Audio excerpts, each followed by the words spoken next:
Hi, so today we're going to talk about cognitive psychology. So basically, cognitive psychology is related to memory, emotion, bias, decision making, something that related to your cognition. And so, for example, I'm not sure if you remember the study that we talked about in the first lessons. So that is a study that investigate how our stereotype form and it is included in cognitive psychology as well because it's trying to see how we perceive these words through cognition. And so we're going to explore the topic of memory today. So why I chose memory is because memory is a essential ability for all of us. However, most of people do not really know how our memory works and how we memorize a thing. So when you know how memory works and how you can improve it, you can use some strategies to help you better remember something you really have to remember. Like for example, you are trying to prepare for exam and you can use some strategy in memory to improve your memorizing ability and it will help you a lot. So basically in IB psychology, when we talk about memory, there are two aspects. So one is how our memory form, which is the memory model. And another is the factors that affect our memory and sometimes it can enhance our memorized ability, but sometimes it can violate it. Okay, so how does your memory work?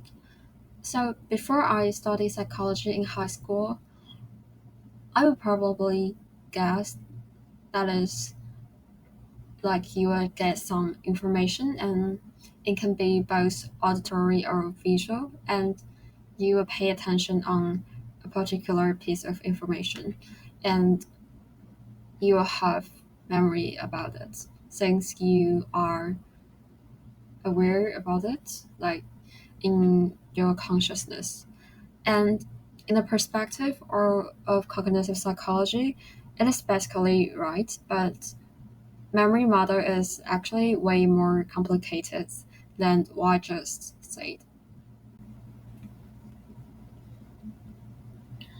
So there are three memory models in RB psychology, and memory model is basically the mechanism of how your memory form and different kind of memory model have its own perspective on explaining how your memory work.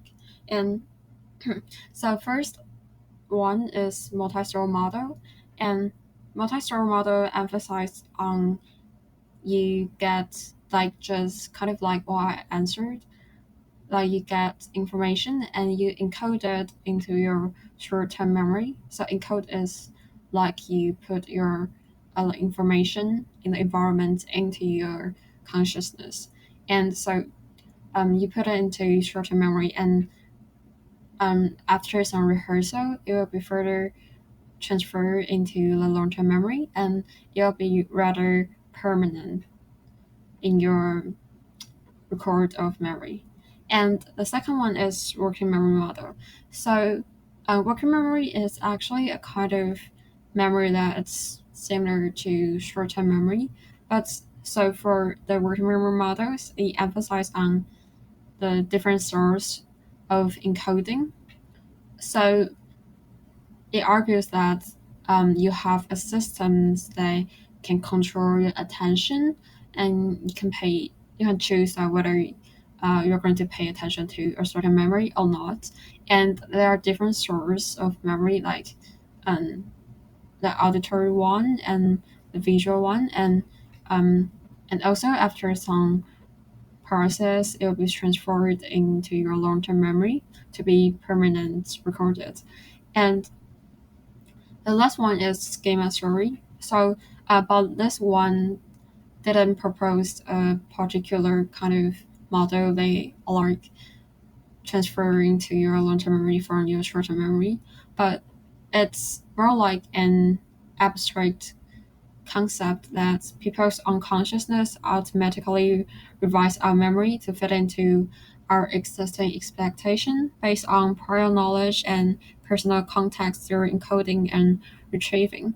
So, so encoding is the process you have your memory into short-term memory, and retrieving is like you recall the memory from your consciousness. And I know maybe it is a little bit abstract and hard to understand, but it basically talk about like when every day you have new experience and you will get to know new knowledge and some new things. And when you are trying to process and understand those things is new to you and unfamiliar to you, you will use your prior knowledge and your previous experience to compare with the new one in order to understand those things. So it is like when you're trying to learn a new language and you'll look for the translation of that of some vocabularies into your mother tongue to better understand its meaning instead of um, looking for the definition in the foreign language because you can better understand in your mother tongue and you are trying to compare those two in order to get to understand new things. Here is an image that can better help you understand what is multi-memory model. So, firstly, there will be some information like some sounds and images in the environment, and when you feel and be aware of those information, it will become the sensory memory. So it is like you hear something or you feel the heat or something like that. And so um, if you're trying to transfer the sensory memory into a part of your memory, you have to pay attention on the particular um, sensory information and it will become your short-term memory. And in this stage, you will be able to recall the memory from your short-term memory storage. And sometimes a part of the memory in the short-term memory will be transferred to long-term memory, but it requires some process that is rehearsal. So you have to keep rehearsing this piece of memory, and you will become more and more familiar with this information, and it will be transferred into your long-term memory. So it also become a rather permanent recall of memory. So you can see there is a rehearsal loop that help you to form long-term memory from short-term memory. So multi-memory model is a rather basic and simple kind of memory model that tell us the broad concept of how memory work. And in comparison, working memory model it's more complicated and it contributes to an insight that how the information is separated. And so let's dig deeper into the working memory model. And we will also talk about a study of memory model that proves that the separation of different sources in your memory model. So first of all, you can see that there are several elements in this model. And for example, like the central executive phonological loop. And so this model is started from the central executive, and we will talk about the function of those elements. So the central executive is an attention control system that coordinates the operation of the subsystems of processing and storage.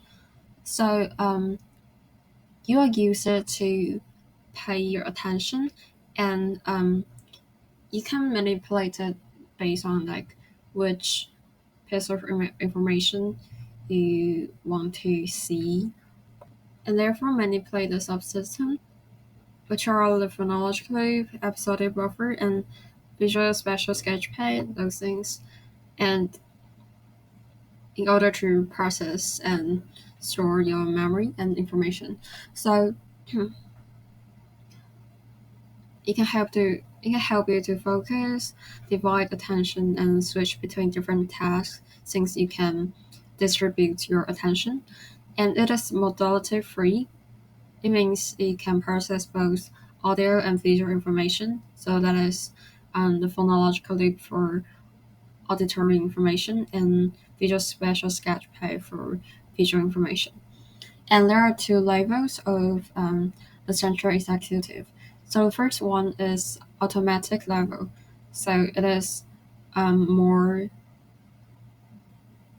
automatic and unconscious that can help you to build your habits and routine. And by contrast, the supervisory attention level can help you to deal with more complicated tasks, and um, you have to put more effort and attention in order to plan or make decision.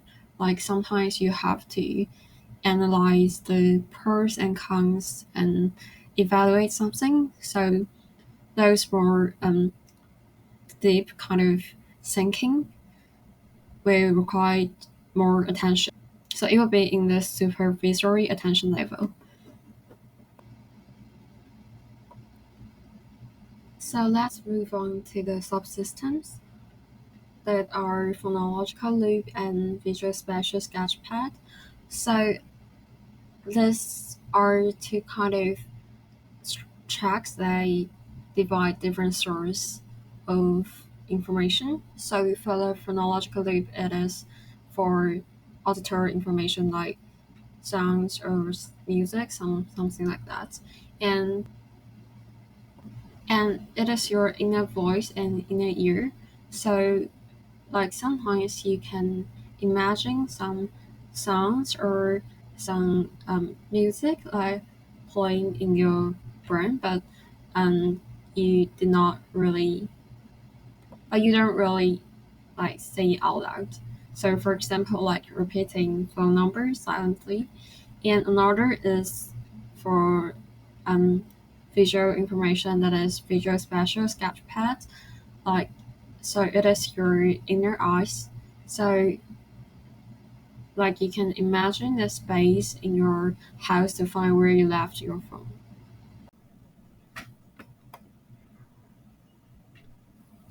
So here is a simple study conducted by Laundry and Bartling, and it shows us that rehearsal is essential in phonological loop. So it is an experiment, and the independent variable is articulatory suppression task. So the articulatory suppression task is carried out in the experimental group. So the participants in experimental group are asked to repeat the number 1 and 2 while recalling a series of phonologically dissimilar letters, and those letters are shown to participants before they are asked to recall those letters. And so in control group, the IV is not carried out. It means there is no articulatory suppression task, and they don't have to repeat the number while recalling. And so the role of this articulatory suppression task is to prevent rehearsal in phonological loop, because when you are repeating the number, the sounds of the number have already occupied your phonological loop, so you cannot process another information at the same time in the phonological loop. And the result shows that the score of accuracy in experimental group is 45%, and in control group it is 76%. So you can see that experimental group has much lower score. It means they can not recall the letters that well, and so it shows that the rehearsal is required in phonological loop, and because of the articulator suppression task, and participant in the experimental group cannot rehearse. And in a lot of experiments, we have to calculate the scores of accuracy, and we use a lot of statistic formula to see its significance. Or, and for example, t-test is a test that can examine how to what extent your two sets of sample are significantly different. So we can prove that the result is significant by this kind of quantitative method. In addition, no element is the episodic buffer, so it temporarily holds several sources of information active at the same time, and it considers what is needed in a present situation. So basically, episodic buffer holds visual spatial sketchpad for visual information and the phonological loop for auditory information.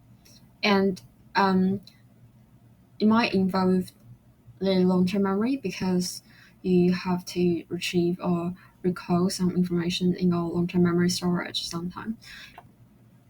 So it's like when you are watching this video right now, and you have to process my voice and the visuality of this slide at the same time. So you need episodic buffer to hold all of them all together at the same time.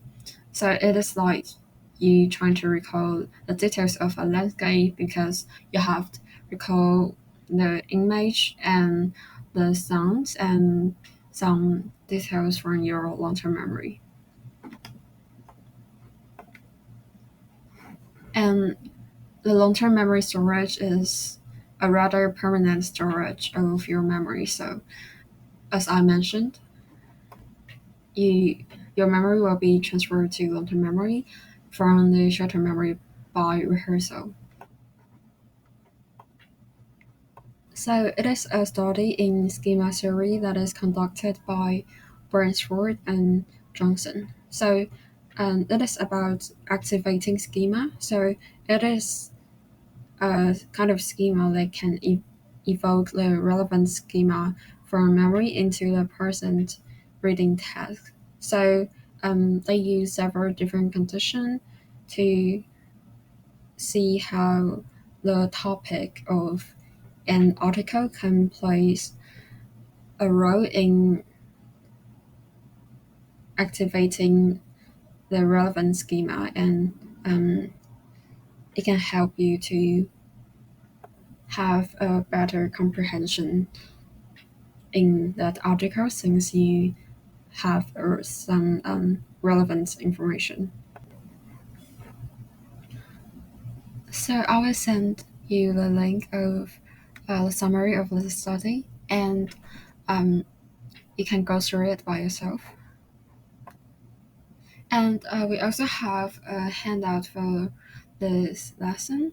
And so there are two questions in that handout, that is what are the similarities and differences between different memory models. So you can like review the contents we just go through and kind of compare them between each other.